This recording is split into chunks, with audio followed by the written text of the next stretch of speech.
Dirigimos a Jesus a nossa prece inicial, pedindo os favores de conosco permanecer todos os momentos, a fim de que possamos tirar o máximo de alegrias e de belezas da exposição que tentaremos fazer a respeito do mecanismo da justiça divina.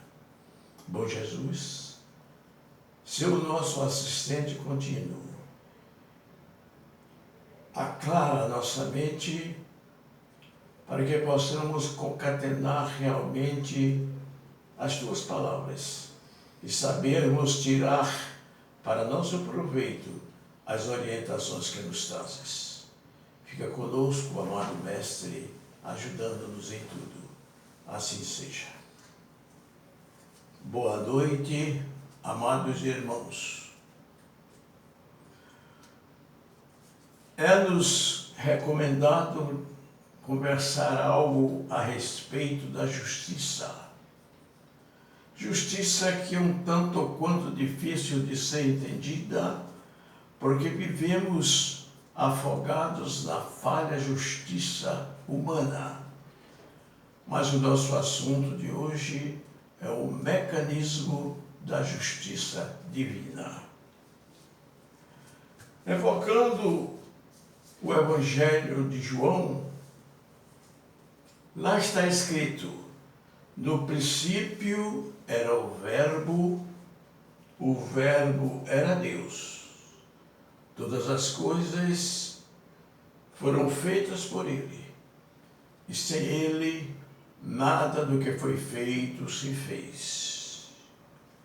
É uma clareza infinda do que nós dizemos aqui, o que João diz em seu Evangelho, mostrando-nos que é Deus, a suprema inteligência, e que nos abençoa a todos os instantes, cuidando e velando desses filhos incipientes que estão aqui no mundo, muitas vezes esquecendo aquilo que aqui vieram fazer e levando a vida de maneira não muito razoável para concretizar os alvos da justiça humana, que sempre são falhos. No livro dos Espíritos, questão 1, lemos uma pergunta muito interessante: que é Deus? E a resposta é clara: inteligência suprema, causa primeira de todas as coisas. Tudo o que há na criação foi feito por Deus. Então não podemos contestar o seu amor infinito, o seu cuidado maior conosco, o trabalho infinito para criar, manter, orientar esta sua humanidade. Aguçemos as nossas inteligências e veremos. Se observarmos a formação dos mundos, iremos ver bem de perto a coerência destes mundos. Mundos rudimentares são aqueles primeiros cujos habitantes são as primeiras vidas, são os germes, são os moluscos, são as amebas, criadas por Deus, assim como também o homem e os demais mundos. Se formos olhar o mundo logo em seguida, veremos o mundo vegetal. Pensemos na harmonia do mundo vegetal. Bananeira da outra bananeira, com as mesmas características, caule, folhas e frutos. Cajueiro da caju, com as mesmas características, caule, folhas, flores e frutos, todos daquela mesma maneira, porque uma bananeira não dá caju, uma mangueira também não dá banana. Assim por seguinte, cada uma na sua espécie, harmonizando a grande criatura, a grande criação, digo, do Pai amado. Se formos para o mundo animal, aí ficaremos extasiados se observarmos a fauna imensa, os grupos divididos em si por espécies, mas todos guardando a mesma compreensão, a mesma formação, não somente do corpo, mas também da ação. E se passarmos para o mundo hominal, este é mais perfeito ainda, porque este é dotado da razão e é acompanhado pelo pensamento devidamente equacionado para fazer tudo aquilo que lhe é possível fazer dentro do acordo maior de dirigir as emanações do pensamento de Deus através de seus atos. Observemos a coerência do ser humano. Todos somos iguais. Difere um pouco a fisionomia, isto em virtude da contribuição genética dos pais. Mas os órgãos são todos iguais, todos funcionam em comum acordo um com o outro, todos somos dotados de 2 olhos, 2 ouvidos, um nariz, uma boca, um coração, um sistema digestivo, um sistema nervoso.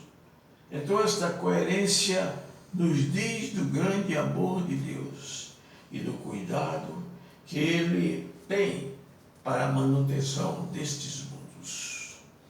O comando das forças obedece leis divinas para essa manutenção, para essa harmonia. Então, resumindo, podemos dizer, na nossa formação, na nossa criação, tudo é amor, tudo é justiça.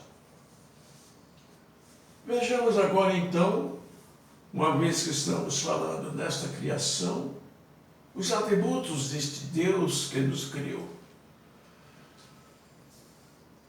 Na Gênesis, esse é o capítulo 2, podemos delinear os atributos de Deus, nosso Pai amado.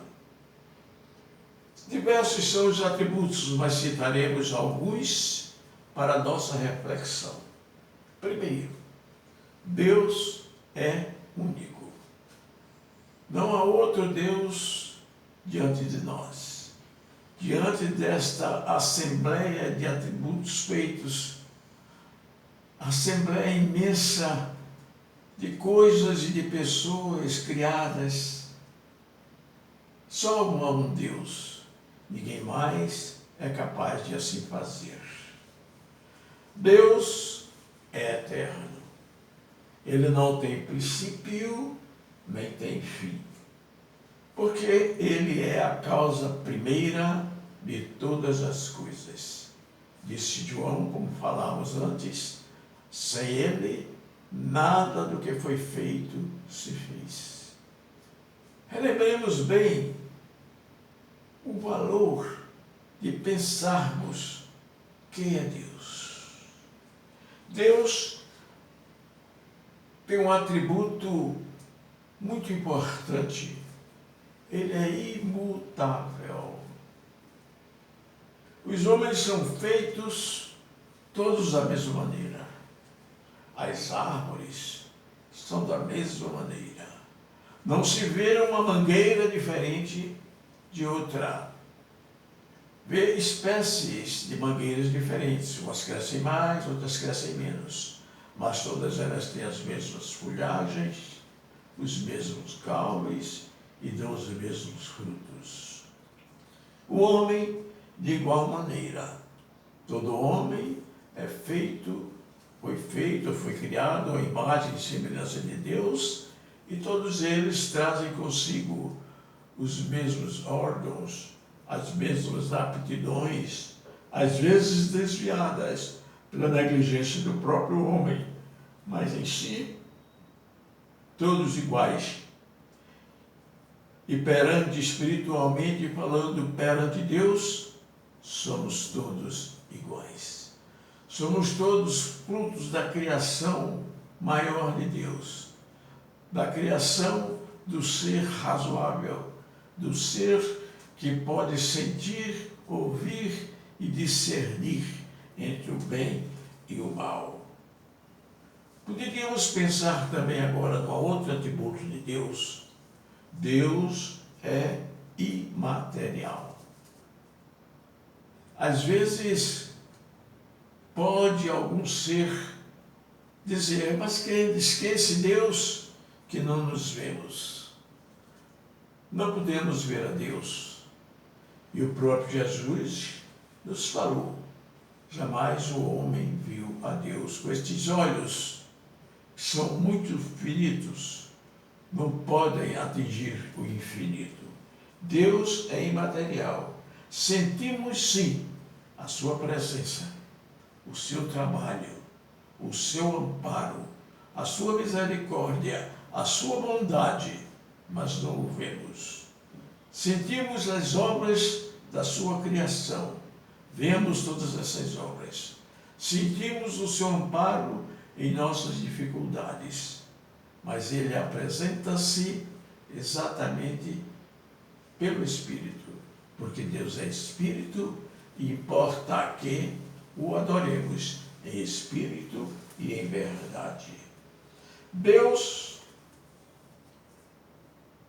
é o supremo poder, pode todas as coisas, faz tudo, fez tudo e continua fazendo mundos e seres.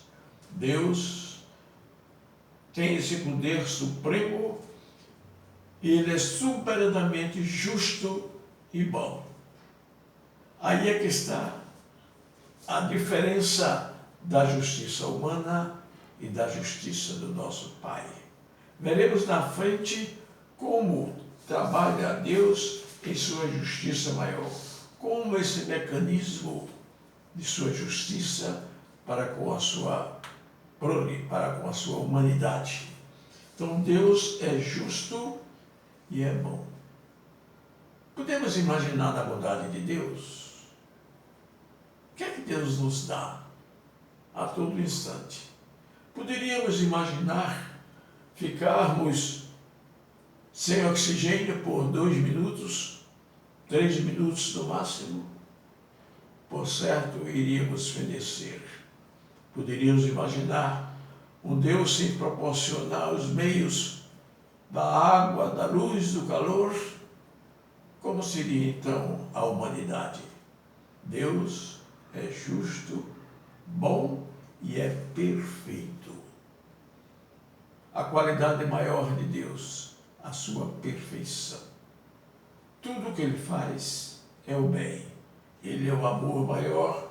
Ele, nesse clamor de tanta justiça, de tanta indignação da sua criação, nós que clamamos sempre por justiça, em virtude da nossa justiça humana, sem a justiça palha, clamamos pela justiça divina. Nessa justiça divina, vem-nos a resposta que lhe será dada logo mais. Qual é o mecanismo dessa justiça?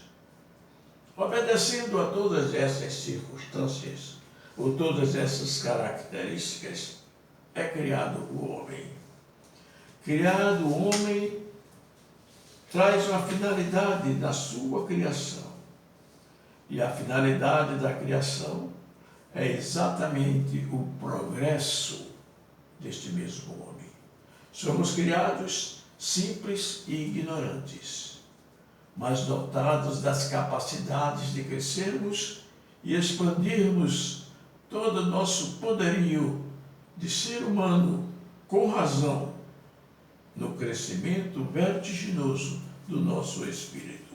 A finalidade, pois, da nossa criação é nos tornarmos melhores. E Jesus é enfático ao falar: sede bons, como bom é o Pai.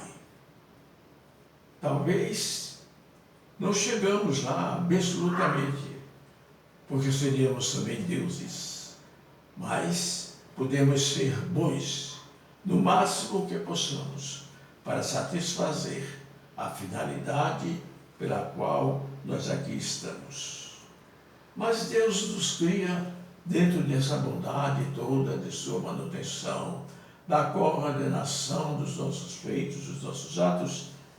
Ele nos dá o chamado livre-arbítrio. Esse livre-arbítrio não é bem interpretado pelo homem. Ele confunde o livre-arbítrio com a liberdade.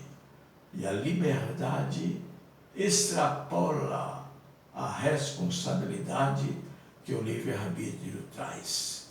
O livre-arbítrio é revestido de direitos, mas também de responsabilidades. Então nós precisamos usá-lo, usar esse livre-arbítrio não para nossa negritude, mas para o nosso crescimento espiritual. A nossa decrescência não está presente, mas o homem usa exatamente esse lado para denegrir a sua vida, sem observar que Deus é o nosso Pai, que tudo isso é feito por amor e faz para que cresçamos em amor e em verdade. Poderíamos lembrar aqui a parábola do filho pródigo. Todos conhecem. Certo cidadão tinha 2 filhos. E um deles disse: pai, dá-me parte da que me pertence. Ele era um homem muito rico. Dá-me parte do que me pertence, a minha parte. E eu irei a outras terras. E depois de relutar, o pai acedeu e deu-lhe os bens necessários para ele não falhar, para ele aproveitar aqueles bens e crescer. E este homem veio para terras distantes. E lá, aproveitando os bens que tinha, degenerou-se. E chegou ao caos de lhe faltar até a alimentação.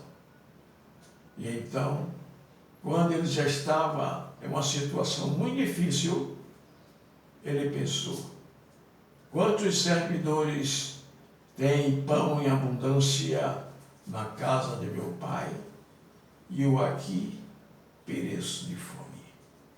Façamos a apologia da coisa.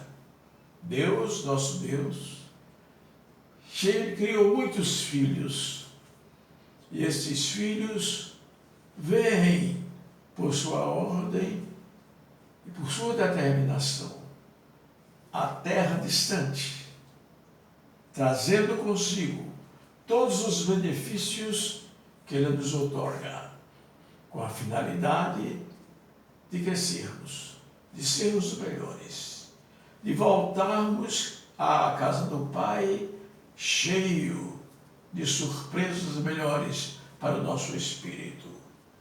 E um espírito imortal é gravado através do perispírito todas as ações desses filhos que aqui vêm. Muitos de nós nos rebelamos quanto a essa condição de vida e recriminamos o desentendimento dos demais e recriminamos a justiça do homem, que é a justiça falha e a justiça que nos cobra muito. é uma justiça que, em dificuldade, age conosco, muitas vezes atrapalhando o nosso progresso e muitas vezes ajudando-nos a nos redimir, a acordar e lembrar da justiça do Pai. Temos preenchido este caráter. Somos todos pródigos. Estamos todos em terra distante e gastando dissolutamente.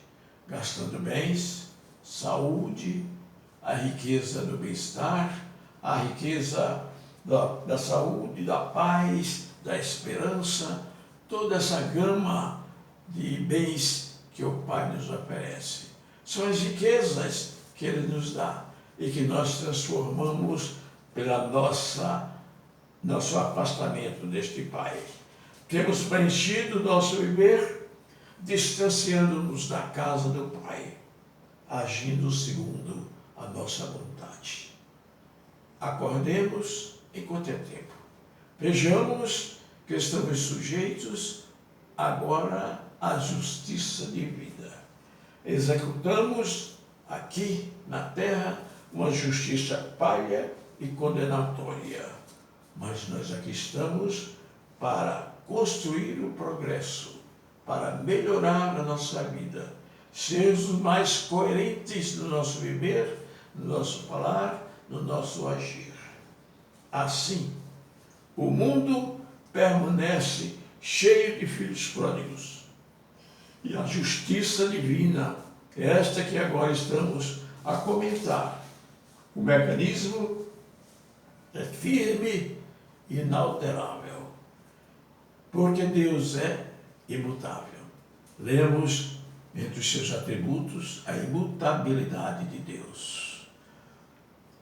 Nós que aqui estamos vivendo dissolutamente alguns, outros já procurando fazer algo para melhorar, somos defrontados com dias, horas e oportunidades para que possamos crescer.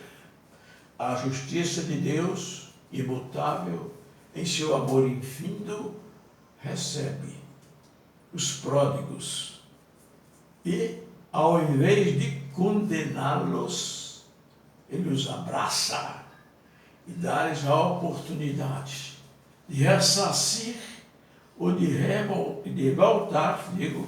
voltar através das reencarnações para construir aquilo que deixou de fazer. Então, somos muito felizes, porque a justiça de Deus é muito diferente da justiça do homem. E a justiça de Deus é uma justiça de abraços, de oportunidades, de belezas. E através das reencarnações sucessivas, pode o Espírito reencarnar tantas vezes quanto as necessárias para reconstruir a sua vida. Possamos, então, entender essa justiça divina, baseada nos seus atributos e regida pelo seu amor. Que Deus nos abençoe. Amado Mestre Jesus, a justiça do nosso Pai nos faz refletir bem de perto quão afastados ainda encontramos da bondade excessiva desse Pai, que tudo nos dá, que tudo nos oferece, que nada nos deixa faltar, e que negligenciamos muita vez, fazendo as nossas vontades, entrando por caminhos largos, onde a dor é o resultado final, esquecendo-nos do estreito caminho da renúncia, onde encontramos Jesus, o nosso Mestre, amado Senhor, coordenador das nossas forças, dirigente geral das nossas vidas. A Ti, Jesus, o nosso agradecimento e te pedimos neste instante a magnetização das águas que aqui estão, para que por elas possamos receber os eflúvios da tua misericórdia, da tua bondade e do teu amor. Assim seja.